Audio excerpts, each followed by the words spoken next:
from having its trademark hit the internet to being revealed at the Game Awards 2023 to reportedly having its dev studio shut down on the day of release. What the actual hell? Visions of Mana came to be the newest mana entry in the Mana series in over 15 years.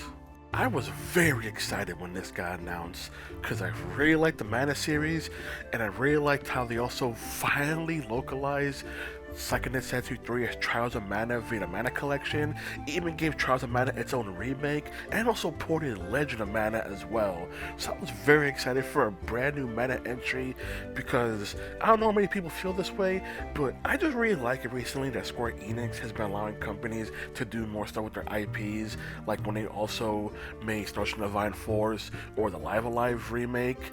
I mean, hell, I was making new stuff like Field Chronicles or Harvestella. So I just love that they're experimenting with more smaller projects, and I just was really excited for Visions of Mana. So the main premise for this story is that alms who are chosen by the elements need to make a journey to the mana tree in order to sacrifice their soul to replenish the world's supply of mana. But they have a guardian, referred to as a soul guard, who is there to protect them on this pilgrimage, as you then need to collect all your other alms in order to make your trip to the mana tree. For this particular pilgrimage we're following, we already have the main character Val, who is the soul guard of the alms, and his best friend Hina, who is the chosen alm of fire. So they must make this pilgrimage, find the other almsy elements, and make their way to the mana tree in order to sacrifice the alms in order to give hope for a better future before the world's supply of mana ends up falling apart. The main gameplay quirk this time around is the elemental vessels give you classes. These classes can have different weapons, with each character having upwards of 3 different weapon types. I wish you could mix and match them in this game, but you can't. But with each class, you can learn new skills, both special attacks and passive abilities. You also can't mix and match the passives, so it's clearly more the special attacks you can mix and match between your classes. And you really want to, because you can equip a bunch of them via a ring menu. And since your classes are dictated by the elemental vessel you're using, that means you have an elemental advantage or disadvantage on your enemy, and vice versa for your enemy. So there are times you may want to pay attention to what element you're using for your character, although that also potentially means switching out your weapon type. So you may want to keep your character stocked up on all weapon types just in case, depending on what you're going to be using for that character. Like the character I'm playing as is Morley. His 3 weapon types are a katana, 2 blades, or Freak Arcane. And I prefer using his katana a lot, but in order to do that, I have to be a certain class in order to use it. So that's kind of a downside of why you can mix and match the weapons rather than being dictated by what class he's using. Now, despite the story emphasis on Val being the soul guard of the alms, you actually don't need to have Val in the party if you don't want to. And I know for a fact that many people got burnt by Visions of Mana's demo because of Val's playstyle. He's more of a slow, tanky person with his 3 weapons being a one-handed sword, which does move with decent speed, a freaking 2-handed broadsword, or a giant lance and shield. So he's clearly meant to be more of a tank kind of person, which turned people off when people say the game's combat is slow, when that's specifically just Val's playstyle. He's more of a tanky person. So you may not like playing as Val unless using a one-handed sword style. Remember, you like the more tanky style. But to say this game's combat is slow is BS, especially when Morley exists, and Morley does goddamn judgment cuts. So no.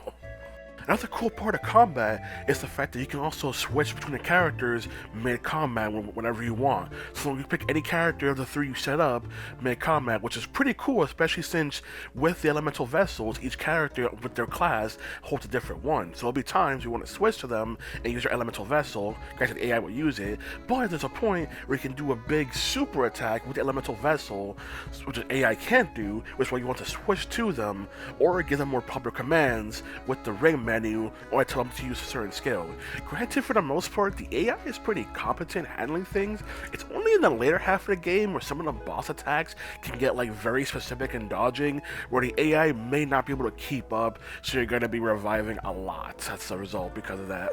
I also really like that while you can hold a bunch of items, you can only hold a certain amount in combat via how many the ring menu lets you hold, but you can also assign shortcuts, and you can only hold up to 9 of each item when you enter a battle. Doesn't matter how many items you have in your inventory, you can only have up to 9, so that way you can't just completely cheese an encounter by just having like 5 billion cups of wishes, which I do like the limitations, and I do think that 9 is a good amount, especially when your characters can already learn healing spells or revival spells, so you do have ways to recover your party on top of using your elemental vessels. Another cool aspect of elemental vessels, they also help you with traversal in the open world. Like there could be points where you need to activate an elemental vessel in order to use it for a pathway, which I do like, but it does mean that early on there's gonna be so many different pathways that you can't access yet because you don't have the elemental vessel for it yet. So it may feel like there'd be many points where you're gonna be just going from A to B because you just can't access the stuff in the area yet, which can feel a little bit annoying as a result. Characters also have access to class strikes, which are these big giant AoE attacks depending on the class. Even their base class have access to class strikes, so all your classes have them. The only thing the base class that they start out with don't have access to is elemental vessel and abilities. I wish they could have had the default class actually be able to mix and match abilities, but again, that's why my Final 55 brain of using a freelancer class to just mix and match abilities.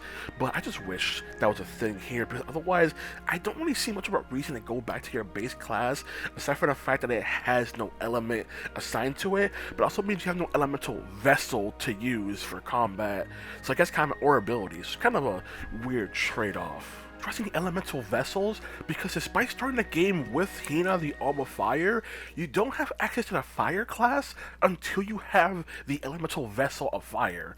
So having the alms or the elements already with you is not enough to get the class. It has to be with the elemental vessel, which is probably for the better because it takes longer to have the elemental with you, but also it's something that weird issue I have with the game is the fact that it takes a while before you have access to the classes, or at least a good amount of them, and I wish you could got to them faster because it takes a while before you even have enough classes for your entire party, and using elemental classes is like the main thing you want to do, especially for learning skills, abilities, etc. So it feels weird that it takes a while to get to that point. You also have ability seeds you can find, which for the most part will give you passive buffs, but there are times where it'll give you access to a special attack, which could be something awesome to have with you, or something, and it's one of most of those skills I found but there could be something that works for you that could actually help you out, so don't sleep on ability seeds, just go gather them and equip them to your characters. Now, some of my biggest issues with the game is not the length of cutscenes, it's the sheer amount of them. Because whenever you enter a new town, prepare for cutscenes, and the issue is the cutscenes themselves. It's the fact that there'll be many times in the game where you'll exit a cutscene, and the game will ask you to just walk a few steps, and the next cutscene triggers. At that point, why not just have the cutscenes back to back? Because why are there points where a cutscene needs to be, hey, take 2 steps, next cutscene? Not only that, there are some cutscenes that just don't need to be in the game because you didn't really need to see the info that they give, or they just don't really add anything to what's going on. So I wish that some of the cutscenes were toned down as a result, because not all of them needed to be there. More so in the later half of the game, we also noticed that the lip sync is not matched to the English voice track at all, and later half of the game there'll be points that the characters are talking and their mouths are completely closed, which do look comical, but I know that could be an issue for some of the lip syncing does not match the English track at all. As for stuff to do in the open world, you of course have side quests, which I can't really think of any of the side quests that are really anything worth noting, but you do have other stuff like finding the grizzly syrup, which includes some of the big massive ones that, to maybe massive one, they give you like 10. I was kind of disappointed by that part, but you also have these elemental tribes you can go through, so you can mix and match your element in order to match elemental affinity. You do also have these little elemental stones to drain. You also have these ruins in areas that, if you complete them, will give you a freaking powerful weapon for some of the classes. Granted, those have end game level enemies, so be careful about that. I don't recommend doing them immediately once they're available. And you also have these big, super freaking trials that require you to just like complete everything in the area in order to unlock, in order to complete those trials. So you do have plenty of stuff to do in the open world, and there will be a point where you do have better freaking navigation in the world and to get to places faster. So I wish that method of transport did also allow you to show the map, because for some reason when you're in the big open world, like not in the actual area but like outside the open world with the transportation, you can't really open the map to see exactly where you're going, and I wish you could do that. Just a weird quirk. Also, the fact that New Game Plus in this game is very disappointing. You do unlock a new difficulty mode for being in the game, and in fact, you've actually been seeing the footage of it. The new expert mode you get for being in the game doesn't really do a whole lot because the enemy placement is the exact same with their same levels. It only really matters if the enemies are like on par with you. Like I have footage of me fighting enemies with my endgame party on expert mode, and you can see they do way more damage. But these like level 2 enemies I've been showing on footage of fighting don't put up a fight at all because I'm only like level 71.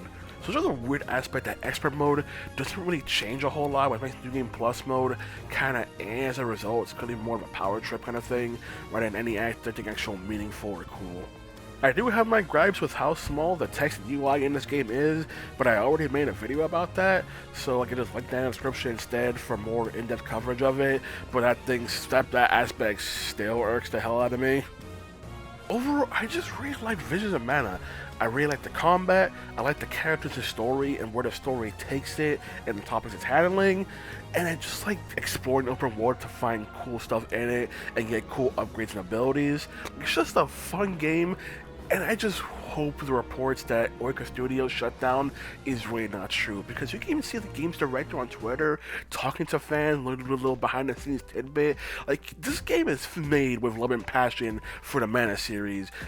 I just hope these people either just get bought by another studio in order to freaking continue stuff, like Square can hook them up, or they get just chance to just do another Mana game, because I feel like they would be great at doing the Mana series now. Like, I just really hope better for this dev studio, and I just hope the reports that Netease effectively just shut them down and now the skeleton crew isn't true, because these guys made a really cool game here, and I wish they could do more. Time for some funny glitches I found, such as here's this glitch where Karina is just stuck in the air. She's just stuck in the air, having a good old time with Ramco. Just having a good old time. There's this glitch where while fighting this boss, Morty got stuck in position. Like, he's also in a falling animation, but for some reason I was just completely stuck and just couldn't get out. Eventually they managed to get out, but was just completely stuck. And then later in that boss fight, the boss became stuck and just didn't fight back. They just stood there for some reason, and it's like, okay, a free win. Here's one that I won't show the footage of because of spoiler, but the final boss turned invisible at one point. It's not like some ability they have. They just character models just suddenly vanished. Their attacks were still there, their animations still there, but for some reason they just poofed out of existence for a bit and eventually poofed back in. So there are some bugs in this game I found, the more the comical side, but yeah, it's just there's some stuff that's still in there.